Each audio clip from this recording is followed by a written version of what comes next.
Washington. This your boy, Martin for here once again.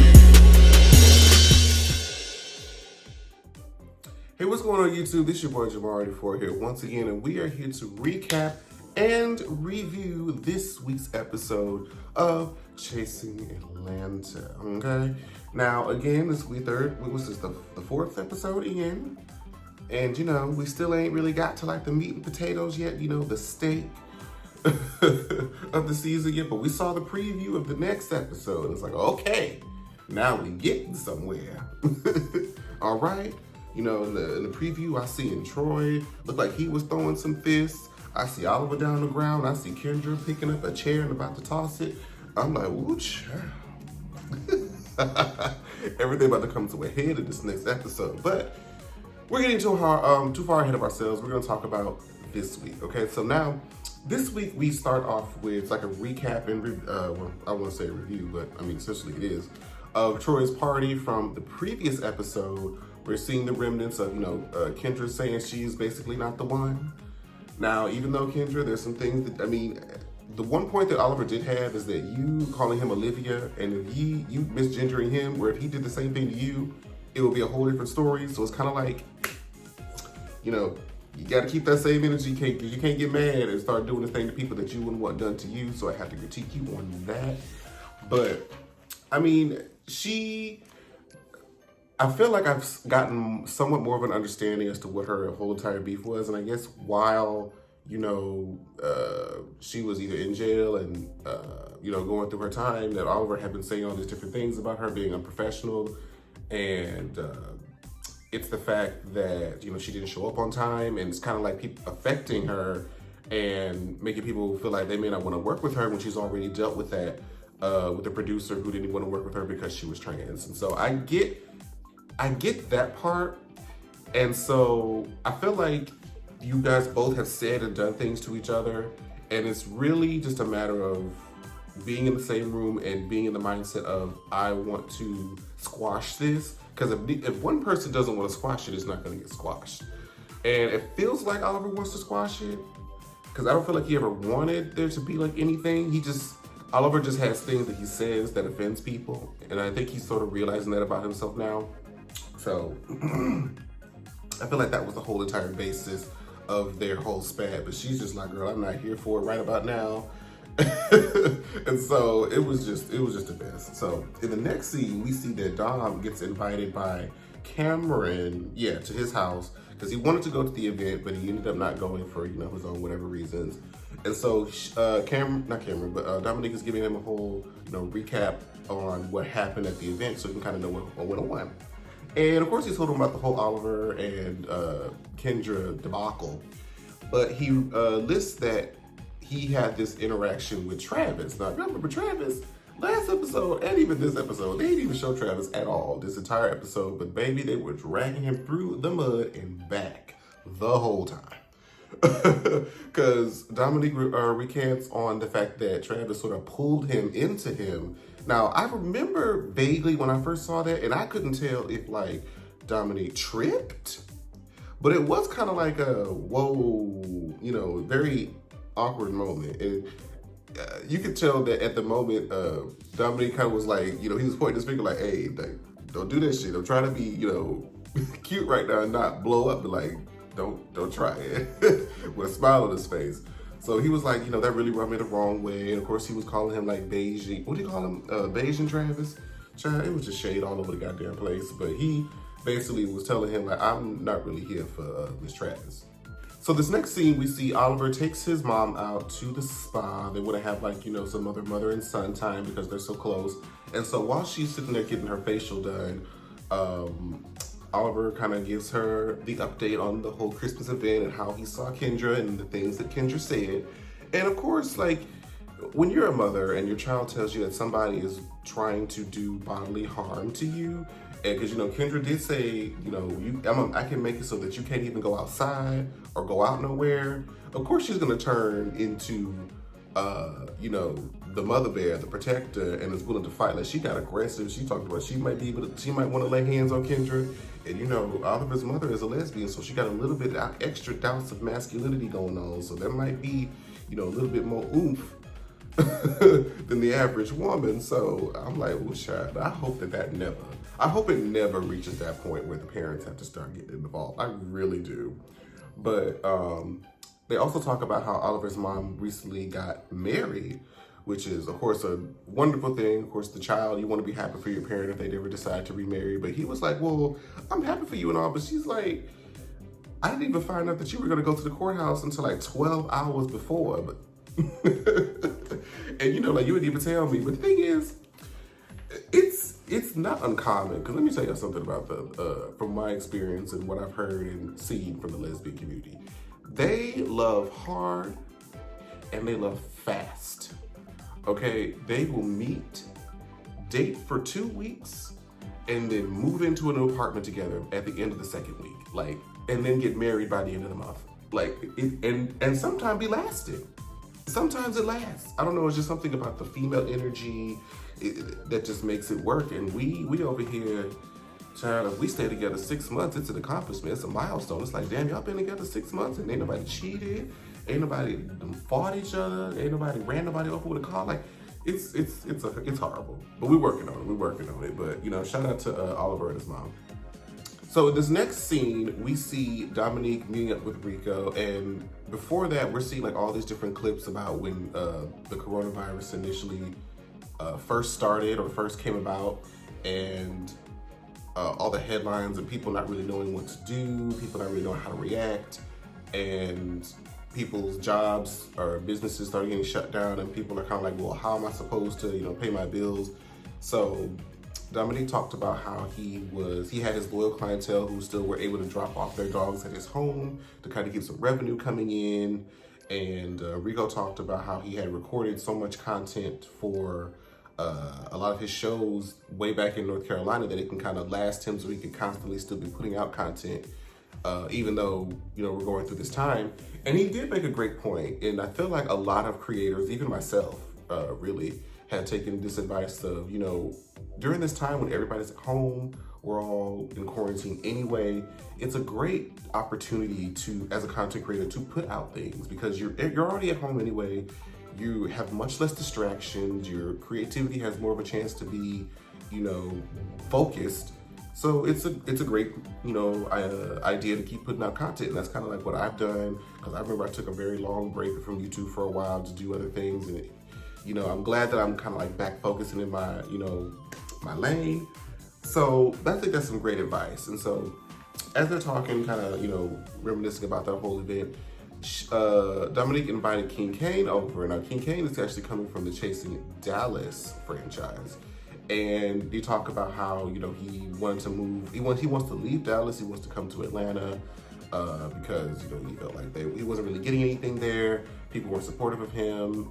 Him and Dominique talk about how their own mother kicked them out and wasn't supportive of what it is that they wanted to do. And that usually always hurts me because like my mom, luckily, is like one of my best friends and one of the most supportive people in my life. So I can't imagine, honestly, having like that kind of toxic relationship with my own mother. Like I really always hope that they can mend that fence with their parent. Of course, everybody's situation is different. I know some mothers are horrible, but when people say they fall out with their own parents, especially their moms, it's hurtful for me to hear. It really is. But at the same time, it's like if they're toxic, deuces. But at least if you tried, then it is what it is. But he asked Rico to spit like a little freestyle because he talked about how he was an artist and how he wants to see, what Rico got going on. And I appreciate how Rico, I don't know if that was like off the dome or like that was like a verse or something that he put on one of his songs, but it was dope. But I like to see somebody who isn't afraid to be put on the spot and just, showcase their talent to a complete stranger because they never met. So that was dope. I love me some Rico and I love that whole scene. I think it was really dope. Okay, so in this next scene, we have Oliver, who is inviting people over for like a seasoning testing or like a sample. He's seasoned food with the seasoning that he's meaning to put out for mass consumption that he's trying to sell, basically. And, he has everybody around. He's serving like different seafood. I guess there's like macaroni and some other side dishes. And I mean, for me, it did look good. Okay, I will say that. Now, the only thing is, Rico got in the confessional and had some alternative opinions about the food.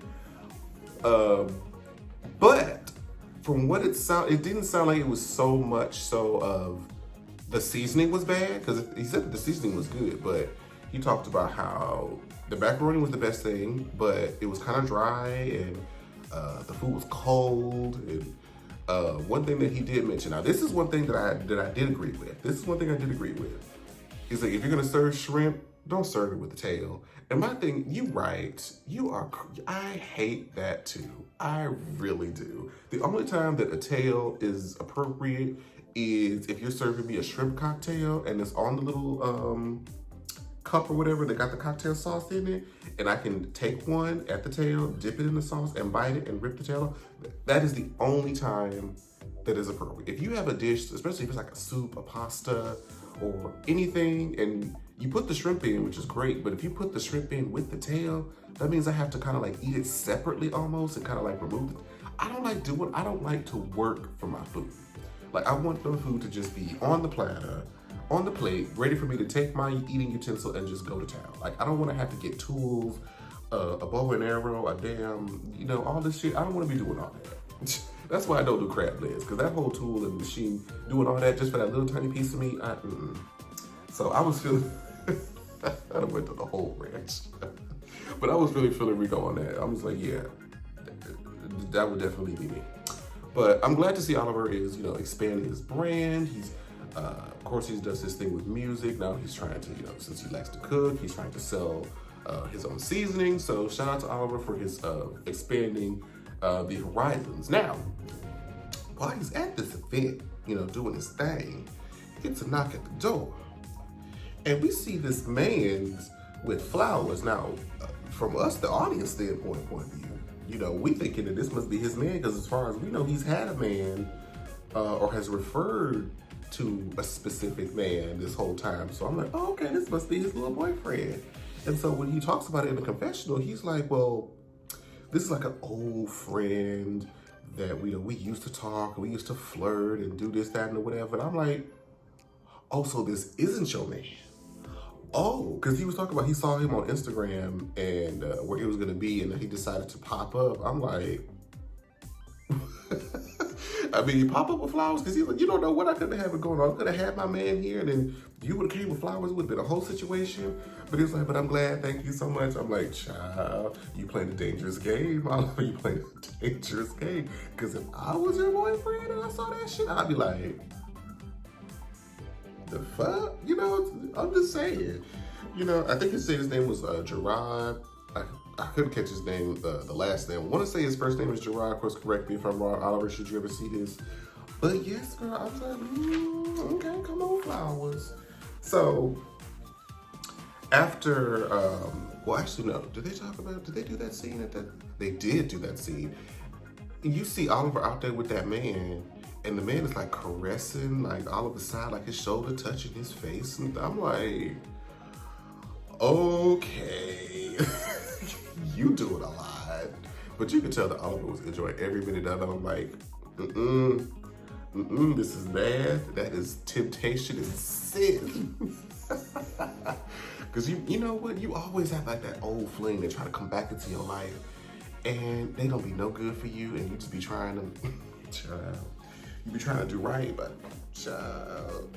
Anyway, we're not gonna support that. But so Oliver is outside with Dominique, Troy, and Rico. Yeah, I think I got everybody.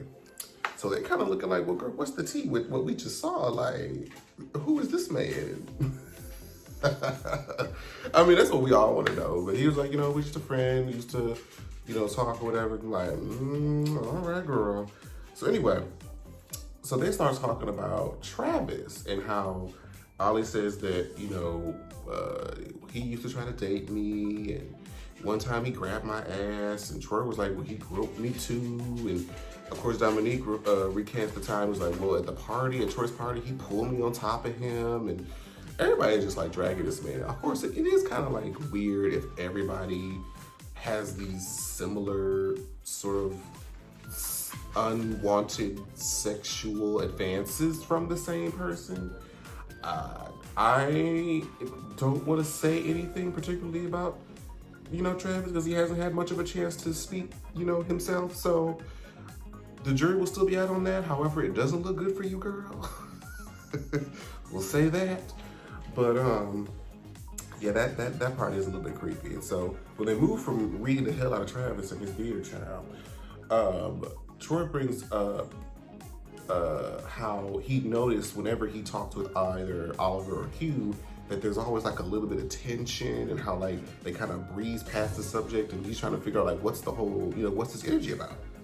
And so Oliver kind of gets, emotional talking about somehow close him and Q used to be, and how he's trying to reach out to him, and how, it just affected him. Like, I would have thought that he would have expected better of me, or expected more of me, seeing how I handled other situations with other people, and you were there and you saw that that wasn't really the case, and so it's so surprising that you would believe other people over me right now. So I could understand that, especially if you feel like, especially when you've been trying to reach out and you trying to have the conversation and the other person isn't there. It can feel frustrating, especially if y'all are really, really close. So, but I mean, it's good to see that Oliver does care about Q, and it is a relationship that meant a lot to him. So now we get to the final scene of this episode. It's probably my favorite part of the episode, because so we see Rico is at the Kendra's studio session, or her studio. I think that's how they labeled it. And so that he can, show them how he is in his element, how he, his creative process. He's promoting his new album. He's gonna lay out some demos. Okay, great. We get to see the talent. Meanwhile, we get Troy, Kendra, and Dominique in another room, and basically Troy tries to lay out. I don't want to say it's like a plan, but I want to say he's hosting something. He wants to put together another event where he's like, I'm inviting Oliver, and I want y'all to have the opportunity to, talk, engage with one another, not necessarily be besties, like, frolicking in the park on unicorns and all that stuff. Like, we ain't got to do that. But if we had to work together and be in the same space, we should be able to do that. And on one hand, he's right. On one hand, he is absolutely right, because, we're all grown. We all should be able to, especially professionally, be in the same place as we're, supposed to be doing something that's not even really pertaining to us individually. We should, like like a charity event or anything like that. We should be able to come together as adults, be in the same space, be cordial, even if we don't like each other. Good point. However, if you have seen how hostile the two of them can be around one another, excuse me, at your own event previously, it probably wouldn't be the best idea to bring them together in another group setting that's essentially the same thing and expect the same. So I could see why Kendra was kind of like, no, this is not gonna work. And she's kind of looking at Troy crazy because of how he's trying to, get them to be in the same room. And she thought that they were cool. And it's interesting how Oliver was sort of feeling the same way about Troy when he was mentioning Kendra's song and him wanting to talk. And like, I see what Troy's trying to do, but I feel like the participants that he's dealing with are not willing at this moment, as we can see potentially in the next episode. So I understand it, but it was just like, child, she was like, every time somebody said anything that pissed Kendra off, she's like, 1, 2, 3, 4, 5, 6, 7, 8, 9, 10. And then you could tell that she was growing more and more agitated the more that Troy was trying to push this narrative of like, oh, you should meet with Oliver, or oh, you should, potentially talk this out, and let's, do this, that, and the fourth, because we're gonna have to work together in the future. She was like, hell to no. So, and you could tell that it was kind of like frustrating Troy a little bit, because he was like, I can't understand why we can't just be cordial enough to be, work for business. And this is my favorite part, because they're outside, the session, they're already outside the studio in the parking lot. He's talking to Dom. He's like, I love Kendra, but if we at this event and she get negative about me trying to help, mend fences between her and Oliver, and I gotta like throw like a punch or a drink or something, and you know, if I gotta do all that, and then like as he's saying that, I guess he hears Kendra come from behind, and Kendra was like, "You can keep talking." Girl, when she came up there with that cigarette and her flats and her slippers on, I'm like, she was like, "But you can keep talking. Go ahead, keep that same energy that you had when you was talking about me moments ago. Continue. What was said?" As she smokes a cigarette. I love me some Kendra. I mean some Kendra, I'm sorry. I love me some Kendra. She is, I mean, I know that she's dead ass serious, but she is a comic relief of this series so far. Like, she is so unapologetically herself, and you can tell that this is not like an act for the cameras, and it's enjoyable to watch. I will say that it's very enjoyable to watch, and we're gonna have to see what happens at this event, child, because right before this recording, I was DMing Troy about what was going on, and he was just like, "Girl, stay tuned." I'm like, "Bitch, I want the tea." But anyways, that was this week's recap of Chasing Atlanta, you guys. Make sure that you guys support the channel. Like, comment, and subscribe if you're new here. Hey, how y'all doing? You know, I'm pretty cool, you know, whatever. I'm laid back. Also, if you guys want to donate to Scotty and I's podcast fund, we have reached halfway over our goal. The GoFundMe link will be in the description below if you want to donate a few dollars. It is the Thanksgiving season. But, you know, it is what it is. I'm really, really appreciative of all those who have donated thus far. Thank you so much, and I will see you guys in the next video. Bye, guys. Like, share, subscribe. Washington.